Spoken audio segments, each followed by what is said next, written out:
Right. So in 1.2, we went over the wave function and talked about how it was related to probability. This obviously implies that as we go farther into quantum mechanics, we will be using probability-based mathematics more and more. So just as quick review, we will go over some of the basics of probability. Note that this course or this Griffiths in general kind of already assumes that you're familiar with probability and that you've taken a few statistics classes already. If not, it might be a good idea to do that and then come back to this textbook. Quantum mechanics is pretty mathematically intense, and it does require a pretty solid foundation in math, including both vector calculus and statistics. So because of that, I will also not be going too in-depth into this. I will mainly just be reviewing its concepts. So let's start right away with discrete probability systems. So by discrete, what we mean is that we can count the given results. And as an example of that, let's consider a room with a bunch of different people aged at different ages. So in this distribution, we have one person aged 14, one person aged 15, three people aged 16, etc., so on and so on and so on. And here we've defined a bunch of different probability-based things that we might want to find. So starting with the very first one, which is the total number of people, this should be just we should be able to figure this out just by counting it. So 1 plus 1 plus 3 plus 2 plus 2 plus 5, which equals 14. If we want to put this in a more mathematically elegant way, we can say that we can define it using a summation. So n equals the summation from j equals 0 to infinity of the number of people at each age range j. So what we're doing here is we're splitting the ages into infinite categories, so everyone from age 0 to age infinity, and we're adding the number of people in each category. And since we only have 6 age categories here that are defined, this is just going to turn into the sum of 6 numbers, where all the other age ranges have 0 people in them, so they will just show up as 0. Second, finding the probability of selecting a given age at random. So if I picked a random person from this group, what would the probability be, for example, of them being age 16 or 22 or 24? So if we just consider 16 as our example, the probability would just be 3 divided by 14. We take the number of people at age 16 and we divide it by the total number of people to get a probability percentage. If we wish to express that mathematically, we would say that P of j, which is the probability of finding someone at age j, equals the number of people at age j, divided by the total number of people in our group. So in this case, it would be 3 divided by 14. All right, next off, the most probable age. This one is just, for discrete probabilities, it's relatively trivial. We literally just look at our data and we try to find whichever age has the most number of people in it. In this case, n equals 25 has 5 people, which is more than any of the other age categories. So we say the most probable age is 25. Next thing is the median age.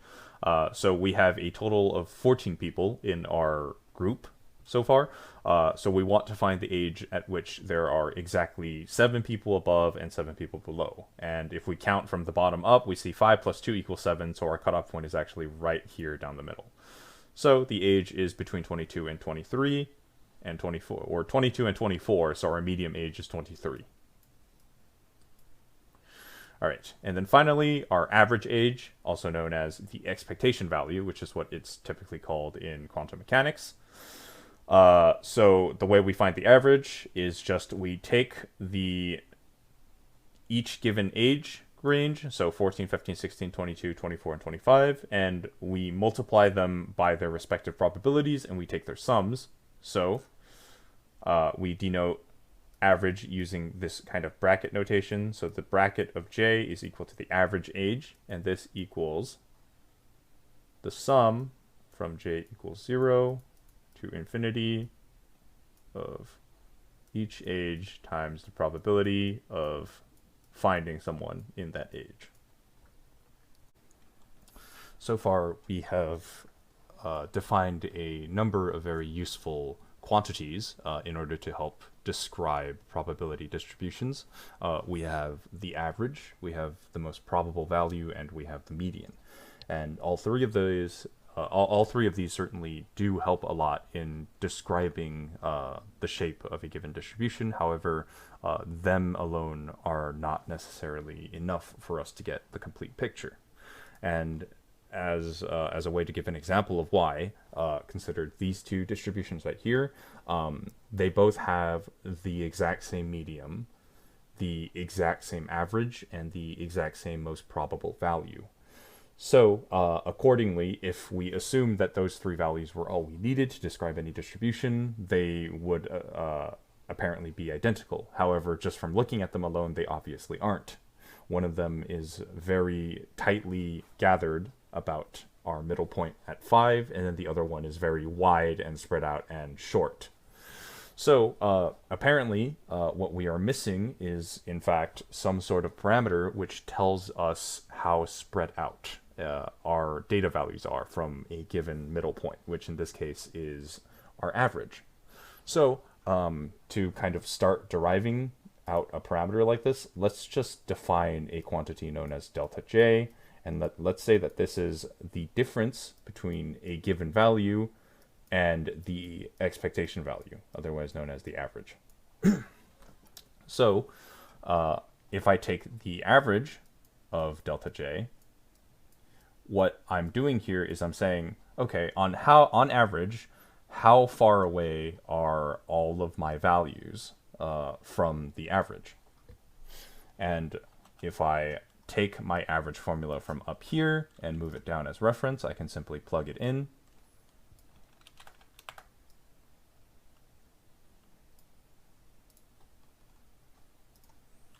And I'll say, okay, well, this equals the summation of, whoops, that's a pretty messy summation.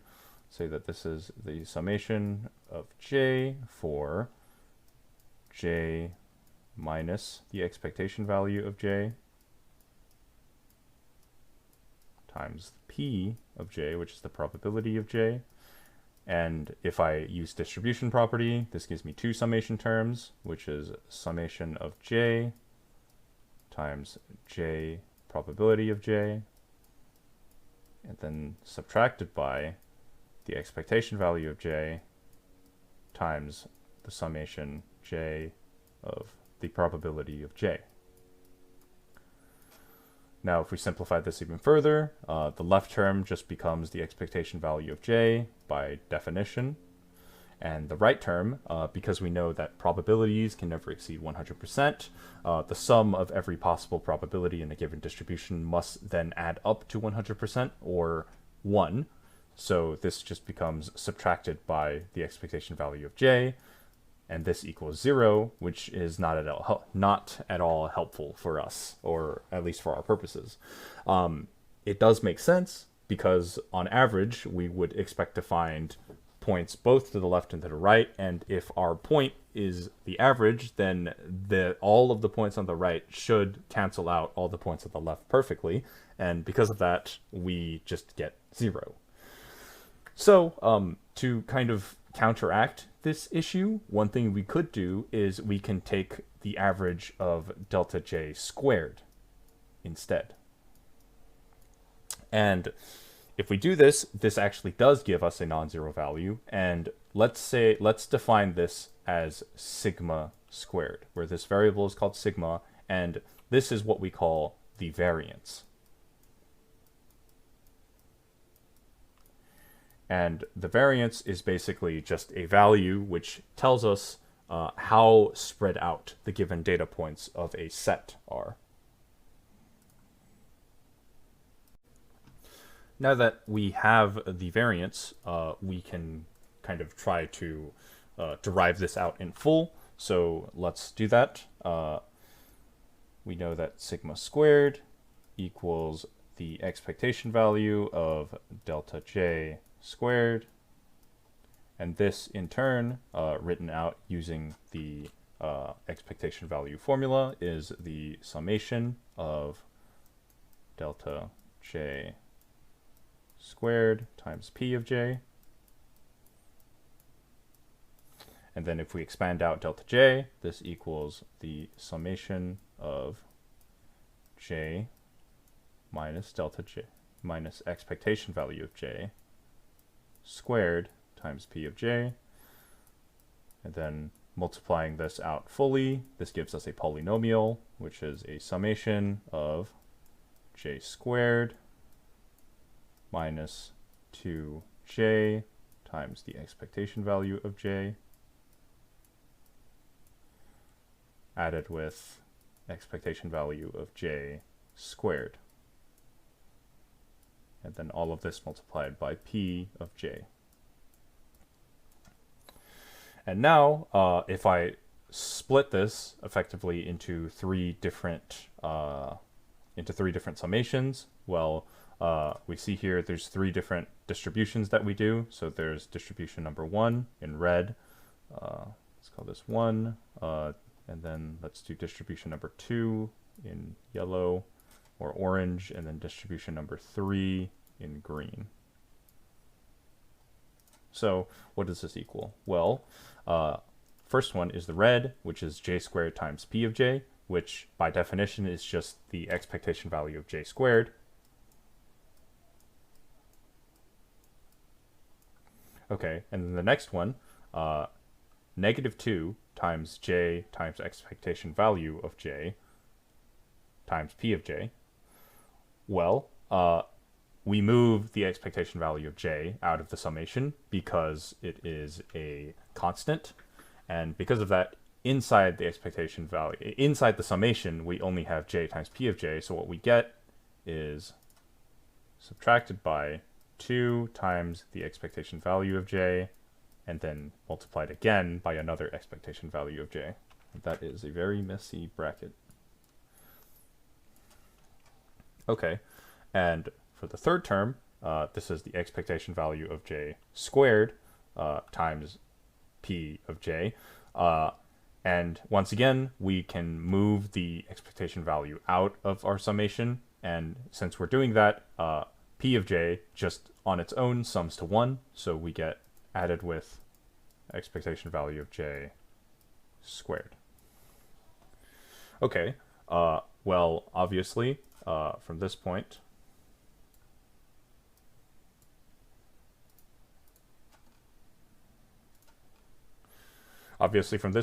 the orange kind of combines with the green term. So because of that, this becomes, let's write this in orange as well. This becomes just positive j squared. So everything ends up equaling the expectation value of j squared added with the expectation value of j squared. And they kind of sound like the same thing because apparently English is a little bit imperfect, but rest assured that these two give very different values. So this is what our variance equals. And if we want to find sigma on its own, we can just take the square root of this.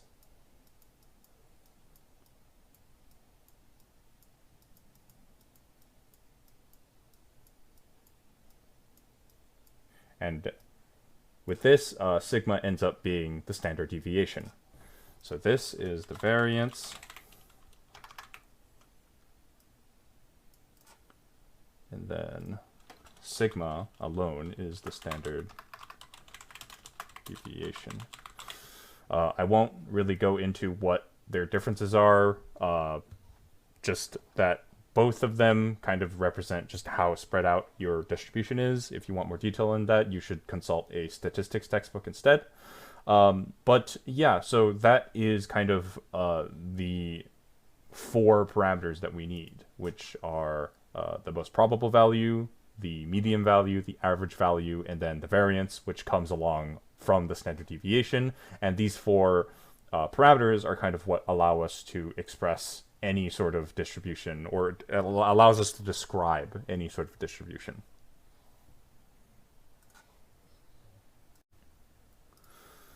So now that we have kind of finished our set of descriptions for discrete probability, we can move on to continuous probability.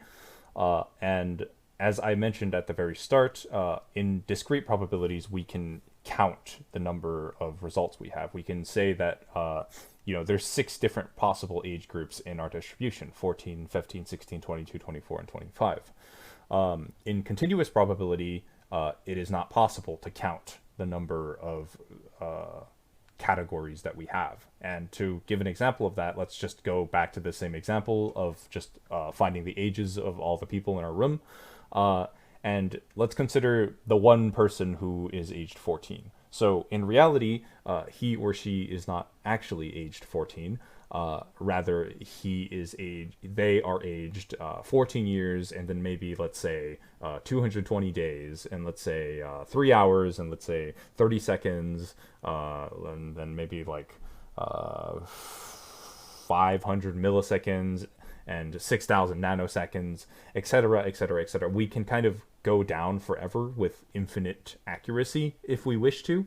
And if we just continue to go down forever, all the way to the point of infinity, that is when we transition from a discrete probability onto a continuous probability. So it becomes no longer possible to kind of distinguish between different categories, because, as an example, if I wanted to count all the different units between the age of 14 years and 15 years, well, I can start with, exactly 14 years old, but after that, how far in time do I go for the next interval? Do I go 14 years and then 1 second, or 1 millisecond, or 1 nanosecond?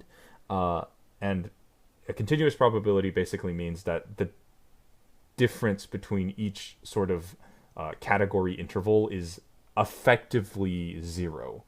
And to be able to kind of calculate mathematics, to be able to kind of calculate this mathematically, what happens is we end up using integrals instead of summations. So let's start with just kind of the analog of the probability. So in discrete systems, we had what was the probability of finding some value at j.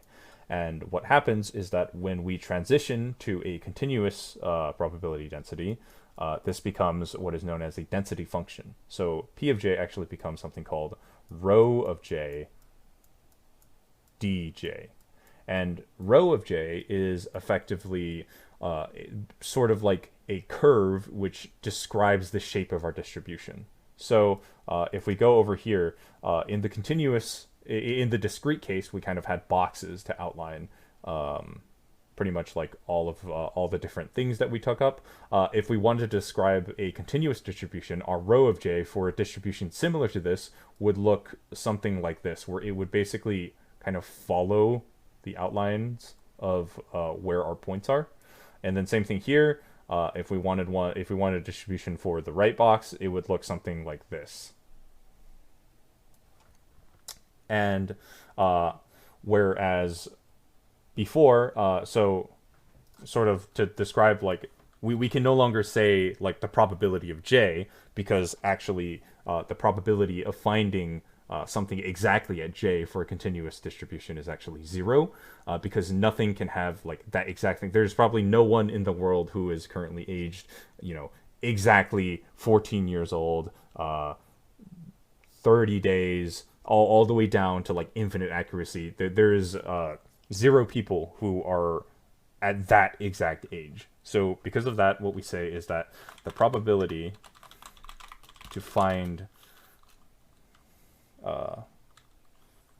let's say our variables x in an interval from j to j plus dj, where dj is some infinitesimal interval, and this ends up equaling the integral from j to j plus dj of rho of j dj. So in continuous probabilities, we can't actually define the probability of being at an exact point. Rather, we must instead define intervals and the probability of being within that interval. Other than that, everything else kind of remains the same. So, for example, if we wanted the average of j, normally in a discrete probability, it would become a summation in terms of j times p of j. Whereas for a continuous distribution, it would become an integral, where we would say it would be an integral from 0 to infinity of j times rho of j dj. So basically, the real thing that changes is that you effectively change all of your summations into this integral format, and then your probability terms all become this sort of probability density function multiplied by dj so that you can take the integral properly. Other than that, everything else is kind of the same. If we wanted to find the standard deviation or the variance, we would do the exact same thing as we did before. Probability of j squared minus or added with the probability of j squared. Is it minus or is it plus? Let me just make sure. Yeah, it's plus. Okay. Yeah, so other than that, everything else kind of stays the same. So the process of solving for continuous systems is pretty analogous to discrete systems.